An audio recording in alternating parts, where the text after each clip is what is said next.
EC అంటే ఏంటి, దాని అవసరం ఏంటి, దాని ఉపయోగం ఏంటి క్లియర్ గా వివరించండి. ఈసీ అంటే ఎన్కంబరెన్స్ సర్టిఫికేట్. ఇది ముఖ్యంగా భూమి లేదా ఇల్లు కొనుగోలు అమ్మకం సమయంలో అవసరమైన ముఖ్యమైన పత్రం. ఇది ఆ ప్రాపర్టీ మీద ఎలాంటి బాధ్యతలు, లోన్, కేసులు ఉన్నాయా లేదా అనే విషయం చూపిస్తుంది. ఈసీ ఎందుకు అవసరం పడుతుంది చెప్పండి. భూమి యజమాని గురించి అధికారిక రుజువు కోసం ఈసీ అవసరం. ప్రాపర్టీ క్లియర్ గా ఉందా లేదా తెలుసుకోవడానికి, ఆ భూమి మీద ఎలాంటి లోన్ లేదా బంధకం ఉందా లేదా తెలుసుకోవచ్చు. అలాగే ప్రాపర్టీ కొనుగోలు చేసే ముందు మీరు కొనబోయే భూమి లేదా ఇల్లు మీద సమస్యలైనా తెలుసుకోండి. ఓనర్షిప్ హిస్టరీ తెలుసుకోవడానికి ఆ ప్రాపర్టీ గతంలో ఎవరి దగ్గర ఉండేది అనే వివరాలు తెలుస్తాయి. ఈసీలో ఏమేం సమాచారం ఉంటుంది? ఈసీలో సాధారణంగా ఈ వివరాలు ఉంటాయి: ప్రాపర్టీ ఓనర్ పేరు, కొనుగోలు అమ్మకం వివరాలు. అర్థమైంది, థ్యాంక్స్. అలాగే రిజిస్ట్రేషన్ నెంబర్, రిజిస్ట్రేషన్ తేదీ, లోన్ లేదా మార్గేజ్ వివరాలు ఉంటాయి. ప్రాపర్టీకి సంబంధించిన ట్రాన్సాక్షన్స్. అర్థమైంది సార్, బాగా.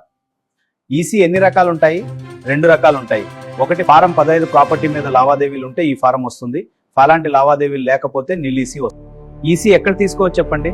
ఈ ఈసీని మీరు సబ్ రిజిస్ట్రార్ ఆఫీస్ SROలో లేదా ఆంధ్రప్రదేశ్లో ఈ వెబ్సైట్లో కూడా తీసుకోవచ్చు.